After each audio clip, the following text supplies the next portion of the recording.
Yadadri thermal power plant నిర్మాణానికి సంబంధించి pollution control board నిర్వహించిన ప్రజాభిప్రాయ సేకరణకు గ్రామస్తులు సంపూర్ణ ఆమోదం తెలిపారు. అమరాబాద్ టైగర్ జోన్లో ప్లాంట్ నిర్మిస్తున్నామని, వన్యప్రాణులకు రక్షణ లేదని పలు స్వచ్ఛంద సంస్థలు ఎన్జీటీని ఆశ్రయించాయి. దీంతో కేంద్ర పర్యావరణ మంత్రిత్వ శాఖ ఆదేశాలతో మరోసారి ప్రజాభిప్రాయ సేకరణ నిర్వహించింది పీసీబీ. థర్మల్ ప్లాంట్ నుంచి వచ్చే కాలుష్య ఉద్గారాల నుంచి పంట పొలాలు, ప్రజలకు ఇబ్బందులు లేకుండా చర్యలు చేపట్టాలని తీర్మానం చేశారు.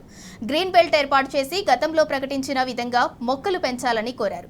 ఇక నిర్వాసితులు పరిహారంతో పాటు ఉద్యోగ అవకాశాలు కల్పించాలన్నారు గ్రామస్తులు. ప్లాంట్ పరిధిలో 10 కిలోమీటర్ల లోపు ఉన్న విలేజ్లను కాలుష్య ప్రభావిత గ్రామాలుగా గుర్తించాలన్నారు. ఇక్కడ 75% నుంచి 80% జాబ్స్ ఇవ్వాల్సిందే లోకల్గా.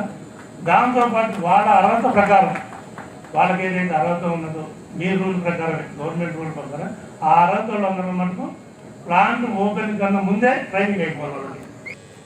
మన మండలంలో ఉన్న గ్రామాలన్నిటికీ అన్ని రకాలుగా విద్య, వైద్యం, అలాగే మిగతా